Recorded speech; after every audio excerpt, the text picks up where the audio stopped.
హల్లెలూయా. సమయం కొద్దిగా ఉంది. యుద్ధం చేద్దామా మనం? ఇప్పుడు చేద్దామా? కింద పెట్టద్దు మైక్, అది గుంజుకుంటుందా? యుద్ధం చేద్దామా? దేంతో యుద్ధం చేద్దాం? అయ్యా మీరు అందరూ మంచిగా ఉన్నారా? అంత బాధలో ఉన్నట్టు మీ ముఖాలు కనిపిస్తున్నాయి. బుజ్జి ఇప్పుడు ఓకేనా? మంచిగా ఉన్నావా? మీ అందరూ ముఖాలు బాధలో ఉన్నట్టు, సంతోషంగా ఉండండి, హ్యాపీగా ఉండండి. అరే మీ చెవుల మీద పోగులు గంటి లైవ్లను గుంజుకపోయినట్టు మీరు, మీ జేబులో పైసలు ఎత్తుకపోయినట్టు మీరు, ఇంటికాడ ఎవరన్నా తీసుకున్నారా? Be happy. Hallelujah, hallelujah. Jehovah ఈరే. ఆమేన్. మీకు దేవా వీళ్ళకి సంతోషకరమైన వాక్యం ఈ తండ్రి. మొక్కుబడులు అంటే వీళ్ళు భయపడుతున్నారు. యేసయ్యా మొక్కుబడులు అంటే భయపడుతున్నారు. యెహోవా ఈరే తండ్రి. ఆమేన్. యెహోవా ఈరే. నేను ఇప్పుడు చెప్పాయిగా, మీ ముఖాలన్నీ సంతోషంగా లేవు. పరిశుద్ధాత్మ దేవుడే నేర్పించును గాక.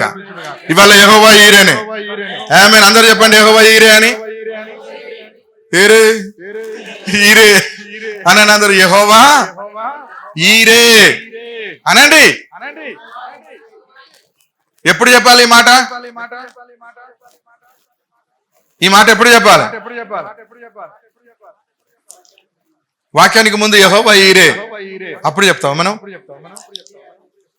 అన్ని ఆయనే. యెహోవా ఈరే అంటే యెహోవా చూసుకొనును.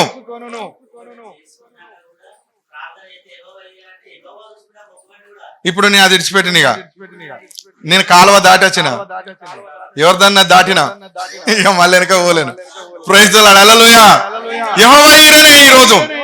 యెహోవా చూసుకొనును. ఆమేన్. మీరందరూ సంతోషంగా ఉండండి. ఇప్పుడు చప్పట్లు కొట్టండి అందరూ. హల్లెలూయా. మా తిమోతి తొడగొట్టేస్తున్నాడు, ఎట్లయితే అట్లా అని. ఓకేనా? అందరు చప్పట్లు కొట్టండి. ఓకే, కొట్టు. ఆమేన్. తొడగొట్టు. Praise the Lord. Hallelujah. Jehovah Jireh. అందరు చెప్పండి యెహోవా ఈరే. యెహోవా ఈరే.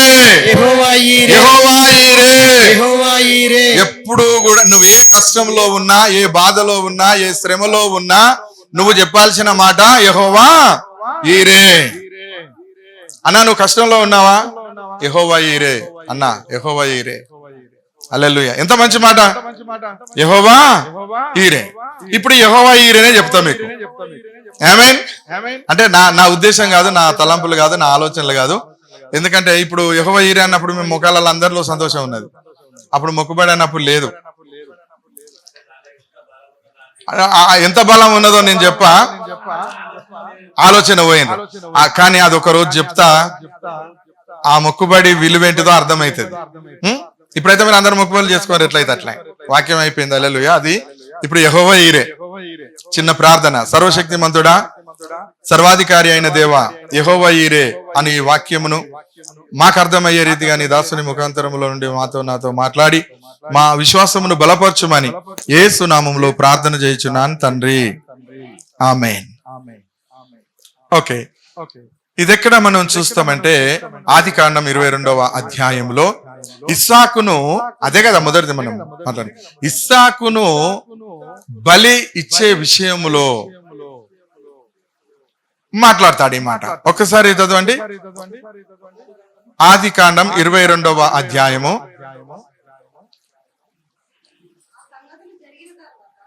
ఎన్నో వచనం చదువుతాను? నేను వచనం చెప్పలేదు కనుక నువ్వు అదే చదువుతావు, అందుకనే నేను వచనం చెప్తా.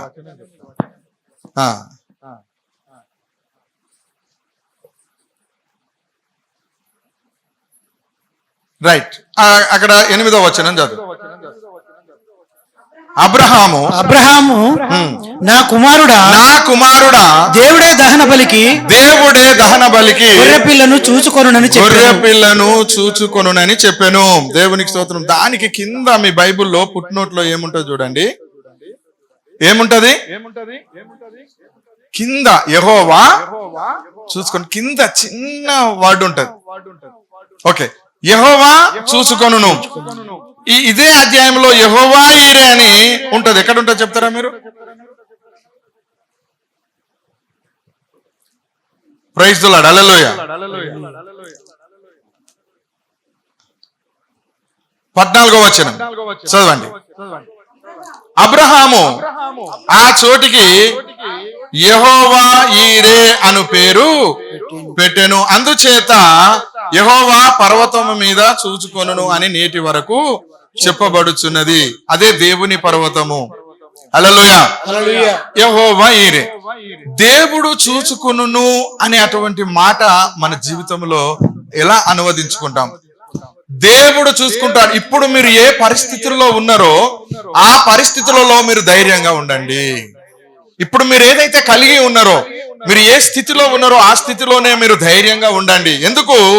యెహోవా చూసుకుంటాడు. దేవుడు చూసుకుంటాడు. నిన్ను దేవుడు చూస్తున్నాడు. ఆయన చూసుకుంటాడు. నిన్ను చూసుకునే బాధ్యత ఎవరిది? దేవునిది. యెహోవా ఈరే, ఆయన చూసుకుంటాడు. నువ్వు ఏమి ఇబ్బంది పడవలసినటువంటి అవసరము లేదు. కానీ ఒకానొక టైములో దేవునికి స్తోత్రం, ఇలాంటి కష్టాలు కొన్ని ఎదురవుతాయి.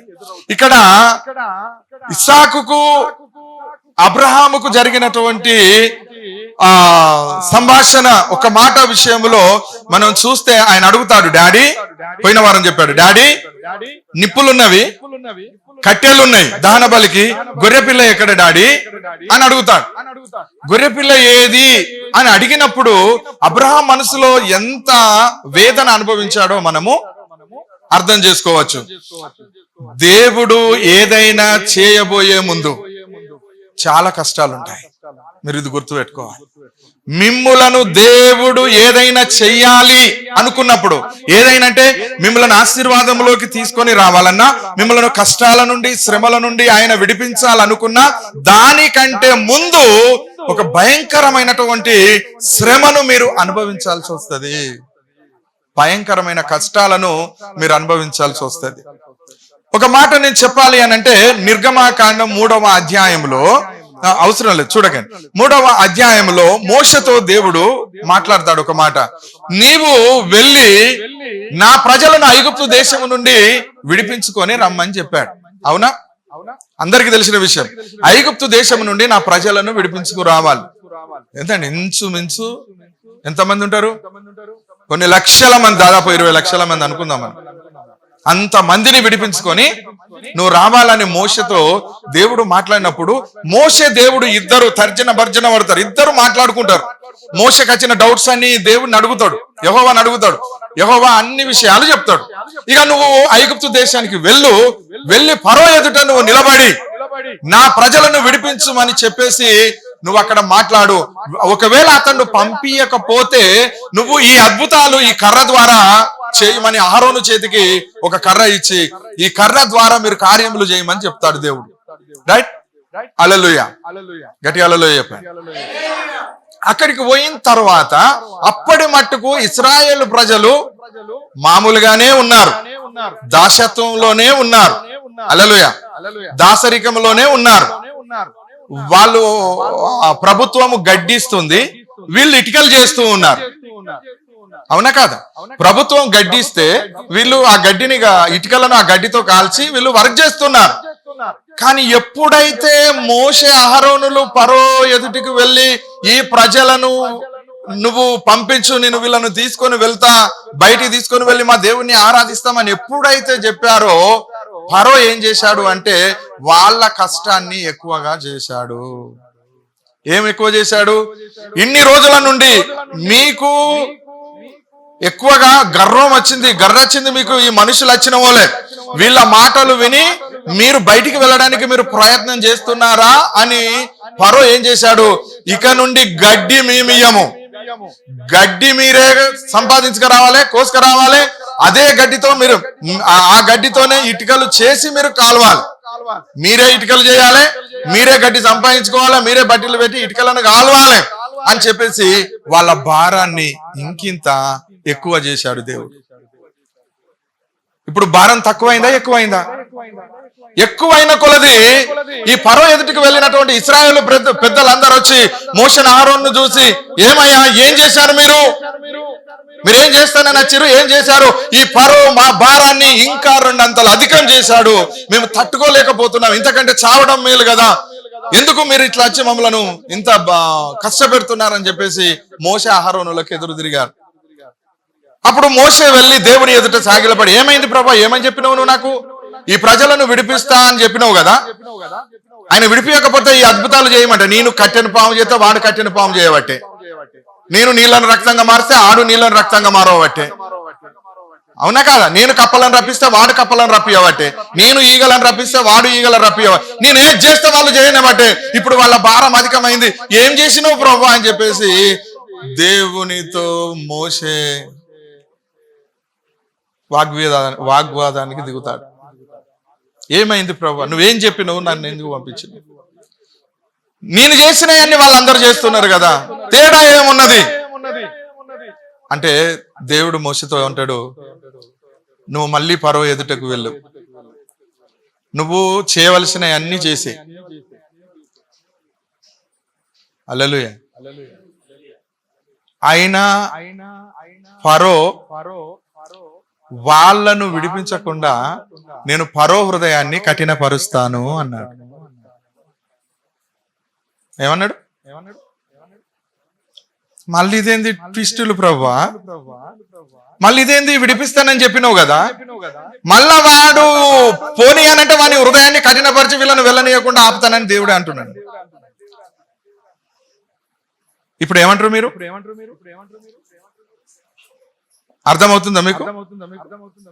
విడిపించడానికే కదా మోషే వెళ్ళింది. ఫరో ఇడిపిస్తాడు నువ్వు తీసుకురమ్మని కదా దేవుడు పంపింది.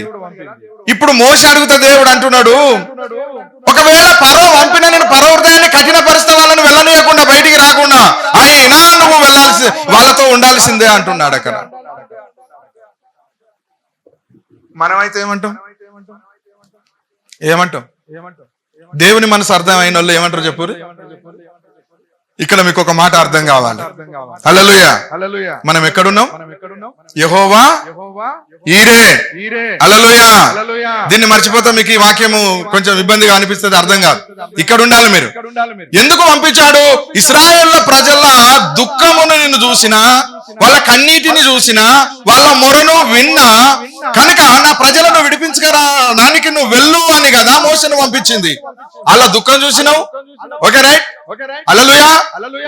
దుఃఖం చూసినావు, వాళ్ళ కన్నీటిని చూసినావు, వాళ్ళ మొర విన్నావు, నువ్వు వాళ్ళని విడిపిస్తావు అని మోసే ఆనందంతో సంతోషంతో వెళ్ళిండు, ఇంతమందిని నిన్ను నడిపిస్తానని. అయినా ఆయనకు వెళ్ళడానికి ఇష్టం లేకపోయినా దేవుడు చెప్పిండు కనుక వెళ్ళిండు. పూర్తిగా వెళ్ళిన తర్వాత అక్కడ అంతా అనుకున్న దానికి వ్యతిరేకంగా జరుగుతున్నది. అక్కడ దేవుడు చెప్పిన దానికి వ్యతిరేకంగా జరుగుతున్నది. వాళ్ళ మంత్రకాళ్ళు, ఈయన ఎన్ని అద్భుతాలు చేస్తాడో ఆయన వాళ్ళ మంత్రకాళ్ళు అన్ని చేస్తున్నారు. ఇక ఎక్కడ ఇడిచిపెడతాడు? ఫరో భయపడడానికి కర్రను పాముగా చేసిండా అన్నాడు. అక్కడున్న మాంత్రికులను, అక్కడ ఉన్నటువంటి గారడి వాళ్ళను, లేకపోతే ఇంద్రజాలికులను, మహేంద్రజాలికులు రాజు దగ్గర ఉంటారు కదా, మరి ఇటు కర్రను పాము చేసిండు. మీ సంగతి ఏంటంటే వాళ్ళేం చేసిర్రు, వాళ్ళ కర్రలు కిందే కానీ అన్ని కర్రలు పాములు అయినాయి. భయపడతాడు ఇక ఫరో. వీళ్ళు చేసినాయని చేయనపట్టే, ఇట్లెందుకు చేసినవని మోషే దేవుణ్ణి అడిగితే అంటాడు, మోషే అన్ని నువ్వు అనుకున్నట్టే జరిగాయి. ఇప్పుడు వాళ్ళు వచ్చి నిన్ను ఏమన్నారు? నువ్వు విడిపిస్తానని తీసుకొచ్చే ఇవన్నీ చెప్పినావు కదా, మా దేవుడు ఇది కథ కార్ఖానా అని. నేను అబ్రహాం దేవుడు, ఇస్సాకు దేవుడు, యాకోబు దేవుడు అని చెప్పినావు కదా, నీ తండ్రి దేవుడు అని చెప్పినావు కదా, ఆయన పేరు యెహోవా అని నువ్వు చెప్పినావు కదా. చెప్పినప్పుడు ఏమనాలా వాళ్ళు? ఏమన్నారు నిన్ను? ఎందుకు మమ్మల్ని చంపడానికి వచ్చినావా అన్నారు. పెద్దలందరూ ఏమన్నారు? మా బరువులు ఇంకా అధికమైనవి, నువ్వు చేయబట్టి అధికమైనవి అన్నారు. గాని దేవుడు ఏం చేస్తాడో చూద్దామని వాళ్ళు ఎదురు చూశారా? ఎందుకు మోసే నీకు అంత తొందర? వాళ్ళుండని ఇంకా కాసేపు వాళ్ళతోని పని ఉన్నది అన్నాడు దేవుడు. హల్లెలూయా. ఎప్పుడైతే దేవునికి వ్యతిరేకంగా మాట్లాడతారో, ఎప్పుడు దేవునికి వ్యతిరేకంగా తిరుగుతారో, ఎప్పుడంటే దేవుని గురించి ఆ ప్రజలకు అర్థం కాదో, దేవుడు ఇంకా కొంచెం సమయం తీసుకుంటాడండి. దేవుడు ఇంకా కొంచెం సమయము తీసుకుంటాడు. బాగా ఆలోచించాలా మీరు. హల్లెలూయా. ఇదంతా మోషే మళ్ళీ చేసేది లేక మళ్ళీ వెళుతాడు. ఫరో ఎదుట నిలబడి మళ్ళొక అద్భుతం చేస్తాడు. ఓకే, ఇంకొక అద్భుతం చేస్తాడు. చివరికి హల్లెలూయా. ఫరో ఇక ఓనీతి ఇక మీ ఇన్ని ఇట్లా చేసి మా దేశాన్ని నాశనం చేస్తారు కదా మీరు, మీ దేవుడు ఇవన్నీ సూచక్రియలు చేస్తాడు కదా, ఇక నీ ప్రజలను నువ్వు తీసుకుపోమని అంటాడు. లాస్ట్ చివరి వరకు అంటాడు. అన్న తర్వాత వాళ్ళని తీసుకొని వాళ్ళు వచ్చిన తర్వాత మళ్ళా దేవుడు ఫరో హృదయాన్ని కఠినపరిచిన వాళ్ళే ఏం చేస్తాడు, మళ్ళా వెనక సైన్యాన్ని పంపిస్తాడు. చలో వాళ్ళను మళ్ళా రిటర్న్ మళ్ళీ వెనకకు తీసుకొని రావాలా, లేకపోతే వాళ్ళని చంపేయాలని చెప్పేసి సైన్యాన్నే పంపించేస్తాడు. ఎందుకు జరిగింది ఇది ఎందుకు జరిగిందో కొంచెం మనం ప్రక్కన పెడితే, ఇక్కడ మనం యెహోవా ఈరే అనే అట మాటను కనుక మనం తీసుకుంటే ఇక్కడ ఒక క్షణం మనం ఆలోచన చేద్దాం. ఆయన నీ మొరను విన్నాడు. హల్లెలూయా చెప్పండి. ఆయన నీ మొరను విన్నాడు, ఆయన నీ కన్నిటిని చూశాడు. హల్లెలూయా. ఆయన నీ దుఃఖమును చూశాడు గనుకనే మోషను అక్కడికి పంపించాడు. ఓకేనా? వాళ్ళు విన్నారా వినలేదా వాళ్ళ కథ అంతా వాళ్ళ తర్వాత ఏం జరిగింది తర్వాత చూసుకుందాం. ఇప్పుడైతే దేవుడు చూసిండా లేదా మీరు అర్థం చేసుకోండి. హల్లెలూయా. ఇప్పుడు చెప్తున్నాను, నీ మొర దేవుడు వింటున్నాడు. హల్లెలూయా. ఎప్పుడు కూడా తీరని సమస్యతో నువ్వు ఏ కష్టంలోనైతే ఉన్నావో దానిని దేవుడు చూస్తున్నాడు. నీ కన్నుల వెంట జలజల రాలుతున్న ఆ కన్నీటి దారాలను దేవుడు చూస్తూ ఉన్నాడు. నీ మొర్ర ఆయన చెవులలో వచ్చింది, ఆయన నీ మొర్రను వింటూ ఉన్నాడు.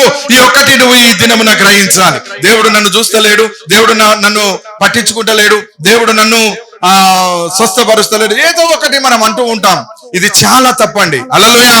దేవుడు చూస్తున్నాడు. ఇది మీ మైండ్ లో ఉండాలి. ఇప్పుడున్న పరిస్థితిని దేవుడు చూస్తున్నాడు. ఇప్పుడు నువ్వున్న స్థితిని దేవుడు చూస్తున్నాడు. నువ్వు ఎలా ఉన్నావు, ఎంత వేదనతో ఉన్నావో ఆ వేదనను అంతా దేవుడు చూస్తూ ఉన్నాడు. హల్లెలూయా. హల్లెలూయా చెప్పండి. హల్లెలూయా. నిన్ను చూస్తున్నాడు అనే మాట నీ మనసులో ఉండాలి. వ్యర్థముగా పోతలేదు, నీ శ్రమ వ్యర్థముగా పోతలేదు, నీ కష్టం వ్యర్థమై పోతలేవు, నీ పరిస్థితులు వ్యర్థమై పోతలేవు.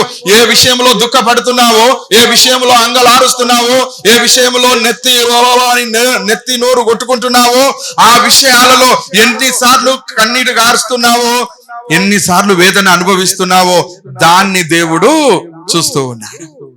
చూసి దేవుడు నిన్ను విడిపించడానికి తన నాయకుణ్ణి, తన సేవకుణ్ణి పంపిస్తూ ఉన్నాడు.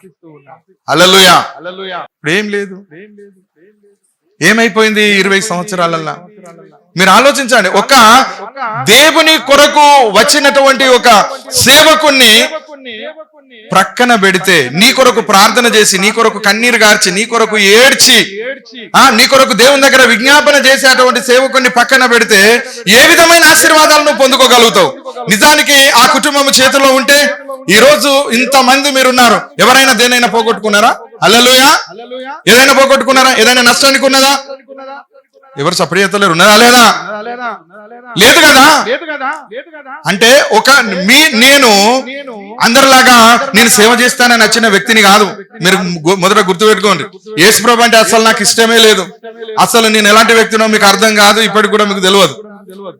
బ్యాక్ హిస్టరీ చాలా ఘోరంగా ఉంటది. నాకు యేసుప్రభు అంటే అసలు డెడ్ అగనిస్ట్ నేను యేసుప్రభుకు. వింటానా? మీరన్నా మర్యాదగా అద్దుపో అంటారు కానీ నేను ఓ రేంజ్ లో చెప్పేది వాళ్ళకు, ఎవరైనా స్వార్థ ప్రకటించడానికి వస్తే. అలాంటి వ్యక్తిని నేను ఈ రోజు ఇక్కడ ఉన్నానంటే ఆయన నన్ను దొరకబట్టి, అనగబెట్టి, అనిసి కూసుండబెట్టి, తుక్కు చేసి, ముద్ద చేసి ఆడ ఇసిరి పారేతాన పట్టుకొని సేవకుని అయినా ఇప్పుడు నేను అట్టిగా రాలే. అందుకే నాకు తొందరపాటు ఇవంతా ఏం ఉండదు. ఆయనతో ఉంటా నేను. హల్లెలూయా. దేవునితో ఉంటా, దేవుని మాట ప్రకారమే ఉంటా. నన్ను ఎంత మంది విడిచి వెళ్ళినా, హల్లెలూయా, నేను ఉండేది ఎవరితోటి? దేవునితోనే.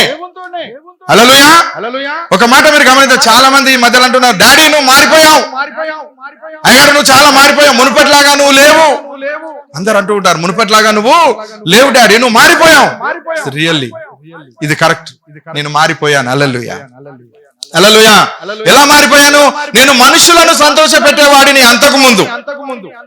మనుషులను సంతోషపరిచేవాడిని గనక నేను దేవునికి సంతోషంగా దేవుని ఎదుట సంతోషంగా, నేను దేవుణ్ణి సంతోషపరిచే విధంగా లేనప్పుడు. కానీ ఇప్పుడు నేను దేవుణ్ణి సంతోషపరుస్తున్నాను గనక మిమ్మల్ని సంతోషపరచలేకపోతున్నా. కనుక మీకు ఏమైపోతుంది? మారిపోయినట్టు అనిపిస్తుంది. అంతే. మనుషులను సంతోషపరిచేవాడు దేవుణ్ణి సంతోషపరచాడు, దేవుణ్ణి సంతోషపరిచేవాడు మనుషులను సంతోషపరచాడు. ఇప్పుడు నేను మిమ్మల్ని కనుక సంతోషపరిస్తే మీరు నా కడుపు నింపుతారు, నన్ను సంతోషపరుస్తారు. ఓకే, మేము మంచిగా ఉంటాం. కానీ ఆయనకు శత్రువులం అవుతాం మనం. హల్లెలూయా. అవునా కాదా? మనం మంచిగా ఉంటే దేవునికి శత్రువులం అవుతామా కాదా? అది నేను మిమ్మల్ని బాధ పెట్టినా నేను ఆయనకు కనుక మంచిగా ఉండి ఆయన ఎదుట కన్నీరు గార్చి ఆయన ఎదుట నేను మీ కొరకు ప్రార్థన చేసుకుంటా నేను ఇక్కడ కూర్చుంటే ఆయన కరుణ ఆయన దయ మీ మీదకి వస్తుంది. ఏది మంచిది అంటారండి? హల్లెలూయా. అందుకే ఒక సేవకుణ్ణి, ఒక తనకిష్టమైనటువంటి సేవకుణ్ణి దేవుడు ఎందుకు పంపిస్తాడు అనంటే ఆయన కొరకు ఎన్ని కష్టాలైనా ఎన్ని శ్రమలైనా ఎదురు నిలబడి ఆ కార్యమును జరిగించి దేవుణ్ణి మహిమపరుస్తాడన్న ఉద్దేశంతోనే దేవుడు పంపిస్తాడు. ఇప్పుడు అమ్మ సాక్ష్యం నేను ఎందుకు చెప్పాను అనంటే ఒక మంచి సేవకుని ఒక ఈజీగా పక్కన పెట్టి ఒక దురాత్మను వాళ్ళకి తెలియదు బాబు, కానీ ఒక దుష్టుడు తన లోపల తన సంఘంలో ప్రవేశించి తన ఇంటిలో ప్రవేశించి తన జీవితాన్ని సర్వనాశనం చేసేదాకా తనకు అర్థము కాలేదు. ఇప్పుడు అర్థమైతే ఏమి చచ్చిపోతున్నారు. మొన్న సునామీ వచ్చి లక్షల మంది చచ్చిపోయారు. మొన్న ఎక్కడ కేరళలో తెల్లారేసరికి 2 ఊళ్ళు చెప్పినా 2 ఊళ్ళు లేవు, ఎన్ని వేల మంది చచ్చిపోయి ఉంటారు. అమ్మ ఒక కొడుకు కొరకు నువ్వు బాధపడుతున్నావు, ఇప్పుడు దేవుడు నిన్ను బలపరచును గాక అని చెప్తున్నాను. హల్లెలూయా. ఎందరో తల్లుల కడుపు కోత ఉన్నది, యార్ల కొరకు అంగలార్చే అటువంటి సమయము ఉన్నది. యెహోవా ఈయనే, భయపడకు, దేవుడు నిన్ను తప్పకుండా దీవిస్తా. ఆయన రాజ్యంలోకి మనం వెళ్తాం. నువ్వు పోతావు, నేను పోతా, అందరం పోతాం కదా. అందరం పోయడానికే సిద్ధంగా ఉన్నాం. నేడో రేపో ప్రైజ్ ది లార్డ్. హల్లెలూయా. ఎవరం జీవితకాలం ఇక్కడ ఉండేటోళ్ళం కాదు. ఎంతో మంది చావులు చూసినావు, ఎంతో మంది దినాలు చేసినావు, ఎంతో మంది సమాధులు చేసినావు, ఎంతో మందికి నువ్వు ఆదరణగా ఉన్నావమ్మా. నువ్వు దుఃఖపడకని చెప్పి ధైర్యపరిస్తే ఈ రోజు ఆ తల్లి మన మధ్యలో ఉన్నది. నీ దాసుడు నీ సేవకుడు ఎందుకు వచ్చాడో తెలుసా? నిన్ను బలపరచడానికి. నిన్నెందుకు పంపించాడు? మోషేని ఎందుకు పంపించాడు? నేను వాళ్ళ దుఃఖాన్ని చూశాను, వెళ్ళు, వాళ్ళ కన్నీటిని చూశాను, వాళ్ళ మొర విన్నాను, వాళ్ళ బాధను చూశాను, వెళ్ళి నువ్వు వాళ్ళను విడిపించుకరమ్మని చెప్పేసి పంపించేశాడండి. దేవునికి మహిమ కలుగును గాక. ఆమేన్. ఇక్కడ చూడండి, ఈ ఎప్పుడైతే విడిపించడానికి వెళ్ళాడో, మళ్ళీ మనం మొదటికి వద్దాం. విడిపించడానికి వెళ్ళాడో అప్పుడే ఫరో వాళ్ళకు బాధ ఎక్కువ చేశాడు. ఫరో ఇశ్రాయేల్ ప్రజలకు బాధ ఎక్కువ చేశాడు. మీరే గడ్డి కోసుకురావాలి, మీరే మన్ను నీరు అన్ని సంపాదించుకొని మీరే ఇటుకలు చేసి పెట్టాలి. ఇంకా డబుల్ బరువు వాళ్లకు చేసినప్పుడు వాళ్ళందరూ వచ్చి మోషేను నిందించారు. దేవునికి మహిమ కలుగును గాక. హల్లెలూయా. ఒకసారి చూడండి అందరు. అప్పుడు అందరూ వచ్చి ఏం చేశారు? మోషేను, ఏం చేశావు? మా కష్టం, మా బాధ ఇంకెక్కువ అయిపోయింది, ఎందుకు ఇట్లా జరిగింది అని ఆయనను అంటూ ఉన్నప్పుడు, దేవుని బిడ్డలారా నేను ఒక్కటే మాట చెప్తున్నా, దేవుడు మీకు ఏదైనా మేలు చేయాలనుకున్నప్పుడు మీకు బాధ కొంచెం ఎక్కువగా అవుతుంది. ఉన్న కష్టంలో నుండి మిమ్మల్ని విడిపించాలనుకున్నప్పుడు మీ కష్టము మీ శ్రమ ఎక్కువైతుంది, మీ బాధ ఎక్కువైతుంది. ఒక మాట చెప్పి నేను ముగించేస్తా. Praise the Lord. హల్లెలూయా. ఎలా ఎక్కువైతుంది అంటే చూడండి, ఒక తల్లి ప్రెగ్నెన్సీ అయింది అనుకోండి, ఎన్ని నెలలు మొయ్యాలండి ఆ కడుపును? 9 నెలలు మొయ్యాలి. 9 నెలలు బాధ ఉంటుందా? సంతోషం ఉంటుందా? బాధే ఉంటుంది కదా. ఒక ప్రెగ్నెన్సీ అయిందన్న ఒక సంతోషం ఉంటుంది కావచ్చు, కానీ అయిన కాడ నుంచి వెళ్ళి బాధే ఉంటుంది. అప్పటి నుండి ఆమె ఏం చేయాలి? అస్తమాను కక్కుకుంటూ ఉంటుంది కదా, కడుపుల పేగులన్నీ నోట్లోకి వస్తూ ఉంటాయి. తర్వాత ఇంజక్షన్లు వేయాలి, నెల ఇంజక్షన్లు వేయాలి, పుట్టలో మందులు బుక్కాలి. ఎంతో బాధ ఉంటుంది, మామూలుగా ఉండదు. అన్ని బాధలు భరించుకుంటూ వచ్చినా కూడా చివరి 9 మాసము డెలివరీకి ముందు, ఆమె డెలివరీ కావడానికి ముందు ఈ 9 నెలలు పడ్డ బాధ కంటే, ఈ 9 నెలలు ఆ కడుపులో మోసిన పిండము పెట్టిన బాధ కంటే ఈ చివరి గడియలు ఉన్నాయి చూడండి డెలివరీ విషయంలో, అప్పుడు చాలా భయంకరమైన బాధ ఉంటుందండి. అప్పుడు జీవన్ మరణం. ఆ తల్లి చచ్చిపోవడమా, పిల్ల చచ్చిపోవడమా, లేకపోతే ఇద్దరు బతకడం కోసము ఆ తల్లి యాతన అనుభవించాలండి. ఎంత యాతన? జీవన మరణ సమస్య. ఇడందరు కన్న తల్లులు ఉన్నారు కనుక నేను చెప్తూ ఉన్నాను. మీకు తెలుసు పురిటి నొప్పులు ఎంత భయంకరంగా ఉంటుంది, ప్రసవ వేదన. అంటే ఈ 9 నెలలు మోసింది ఒక ఎత్తు, ఇప్పుడు విడుదల, కడుపులో ఉన్న పిండం బయటికి రావడానికి ఒక ఎత్తు. అవునా? ఇప్పుడు ఈ ఈ ఈ 9 గడియలు 9 నవమాసాలు మోసినటువంటి ఆ వ్యక్తి ఈ చివరి డెలివరీ సమయంలో 1 గంట కావచ్చు, 2 గంటలే కావచ్చు, ఆ 2 గంటలల్లో కొన్ని గడియలల్లనే డెలివరీ అవుతుంది కదా. అప్పుడు ఎంత బాధ ఉంటుందంటే ఒక్కొక్క స్త్రీ అనుకుంటుందట, ఎందుకు నేను ఈ గర్భాన్ని ఆశించిన, ఎందుకు నేను ఈ కడుపులో పిండాన్ని మోస్తున్నా, ఇంత బాధ నేను ఎలా భరించాలని నెత్తి నోరు కొట్టుకొని ఏడ్చేట తల్లులు ఎందరో ఉన్నారు. తొలుసులు పిల్లలు అనే వాళ్ళు ఉన్నారు, కన్న తల్లులు కూడా, పిల్లలు కన్న వాళ్ళు కూడా ఏడ్చిన వాళ్ళు ఉన్నారు.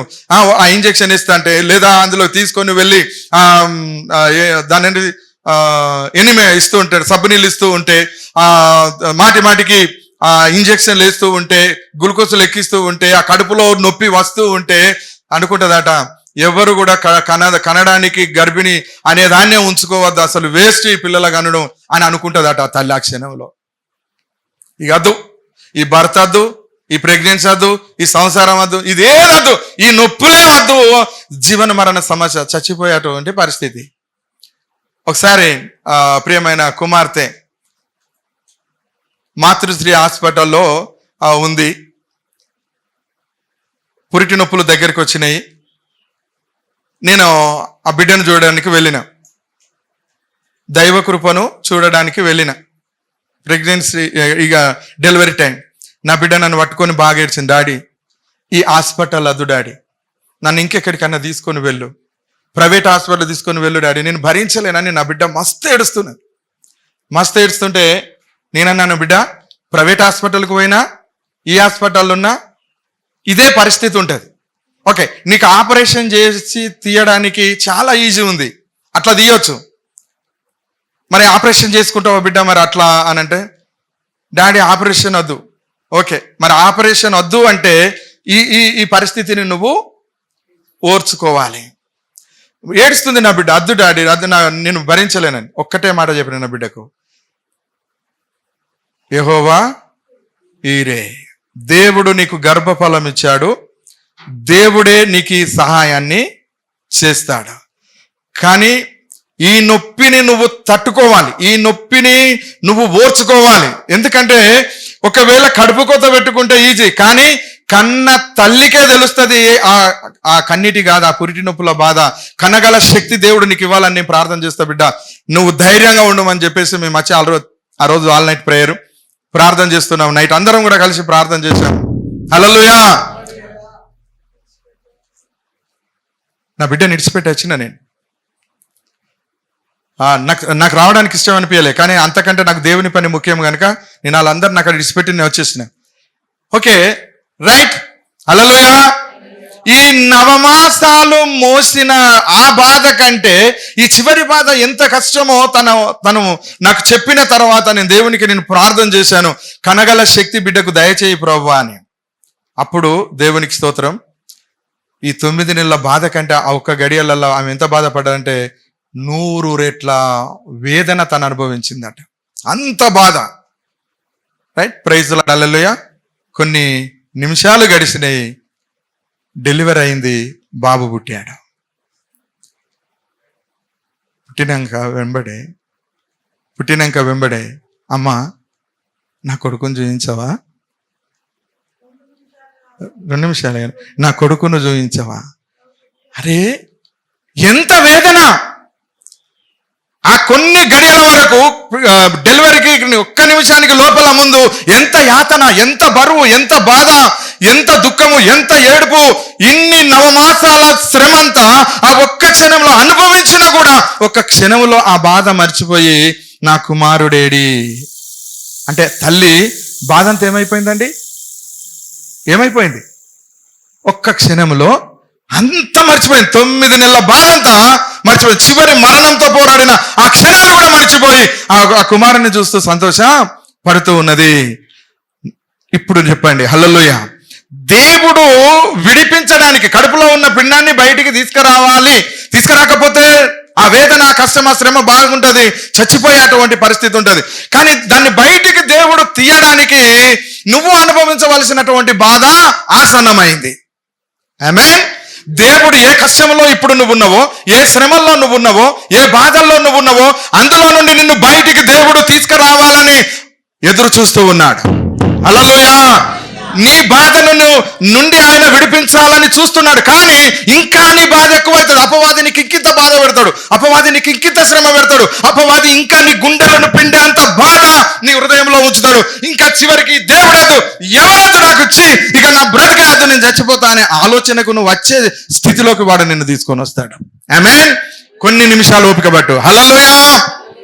కొన్ని నిమిషాలు ఓపిక పట్టు. పరో రాజు హృదయం మార్చబడాలి, పరో రాజు హృదయం మెత్తన చేయబడాలి. ఆ చేసేదాకా ఓపిక పట్టాలి నువ్వు. ఆమేన్. హల్లెలూయా.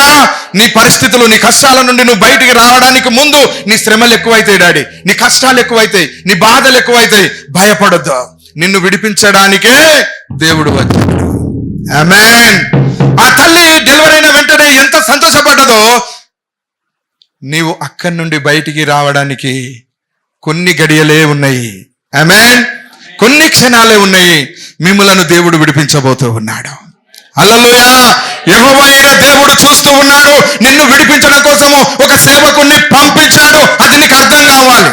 నీ సేవకుడు నీ కొరకు మొరపెడుతున్నాడు, నీ కొరకు విజ్ఞాపన చేస్తున్నాడు. రాజుల హృదయాలు మార్చడానికి, అధికారుల హృదయానికి మార్చడానికి, సాతాను గద్దించడానికి, వారిని జయించడానికి నీ పేరట దేవునికి విజ్ఞాపనలు జరుగుతున్నాయి. కొంచెం ఓపిక పట్టు.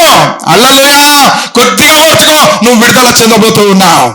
ఆమేన్. నువ్వు విడుదల కాబోతూ ఉన్నావు. నీ బాధల నుండి, శ్రమల నుండి, నీ కష్టాల నుండి, నీ అప్పుల నుండి, నీకున్న విపరీతమైన శోధన నుండి విడిపించడానికి కొన్ని గంటలే, కొన్ని గడియలే ఓపిక పట్టు నువ్వు. ఆమేన్. నిన్ను దేవుడు బయటికి తీసుకురాబోతూ ఉన్నాడు.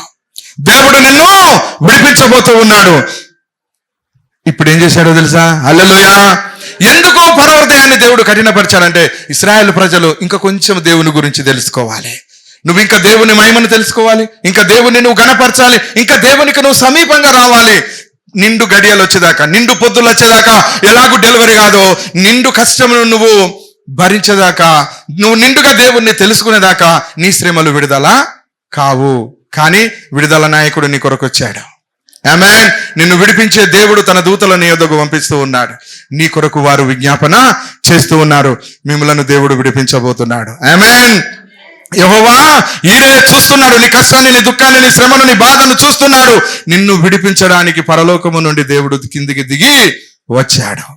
అందరం లేచి నిలబడదాం. దేవునికి స్తోత్రం. హల్లెలూయా. హల్లెలూయా. స్తోత్రం, స్తోత్రం.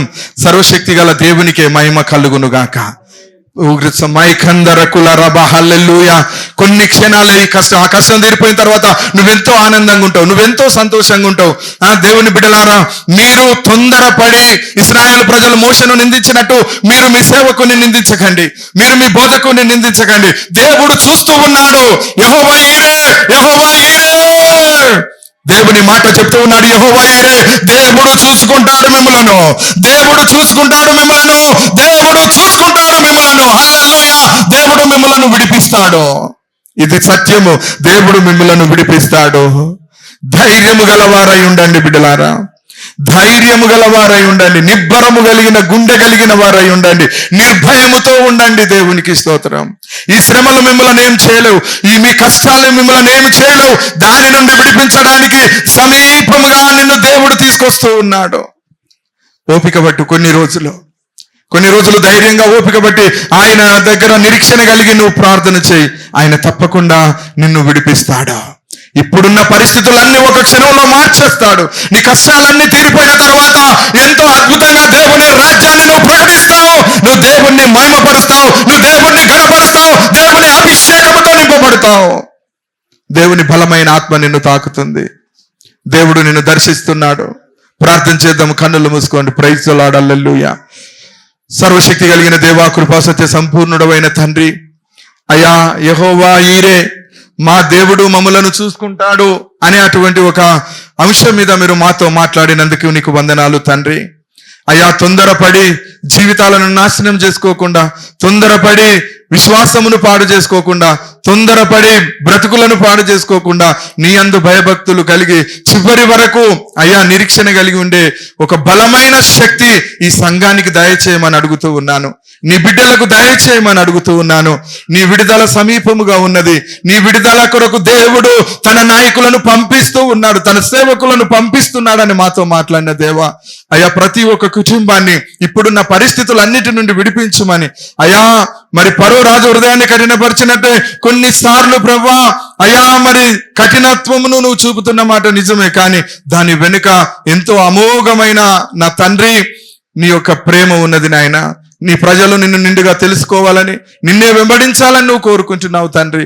ఇటు కష్టాలలో నువ్వు వారికి దర్శనమిచ్చుదువుగాక, ఇటు కష్టాలలో వారిని దర్శించుదువుగాక, ఇటు కష్టాలలో శ్రమలలో వారికి నువ్వు తోడై ఉందువుగాక, ఇట్టి పరిస్థితుల్లో వారికి ధైర్యం నువ్వు ఇచ్చుదువుగాక. యేసు నామములో ప్రార్థిస్తున్నాను తండ్రి, ఆమేన్. పరలోక ప్రార్థన చేద్దాం. పరలోకమందున మా తండ్రి, మీ నామం పరిశుద్ధపరచబడును గాక, మీ రాజ్యం వచ్చును గాక, మీ చిత్తం పరలోకమందు నెరవేరుచున్నట్లు భూమి అందును నెరవేరును గాక. మానుదిన ఆహారం నేడు మాకు దయచేయము. మా ఎడల అపరాధములు చేసిన వారిని మేము క్షమించి ఉన్న ప్రకారం మా రుణ అపరాధములను క్షమించుము. మమ్మను శోధనలోకి తేక దుష్టుని నుండి మమ్మను తప్పించుము. ఎందుకనగా రాజ్యము, శక్తి, బలము, మహిమ నిరంతరము నీవై ఉన్నావి తండ్రి, ఆమేన్. మన తండ్రి అయిన దేవుని ప్రేమయు, ప్రభువైన క్రీస్తు యేసు యొక్క కృపయు, పరిశుద్ధాత్మ దేవుని యొక్క అన్యోన్య సహవాసము, ఆయన సన్నిధి ఇప్పుడు ఎల్లప్పుడు ఇక్కడ కూడి ఉన్న మనందరికీ తోడై ఉండునుగాక, ఆమేన్.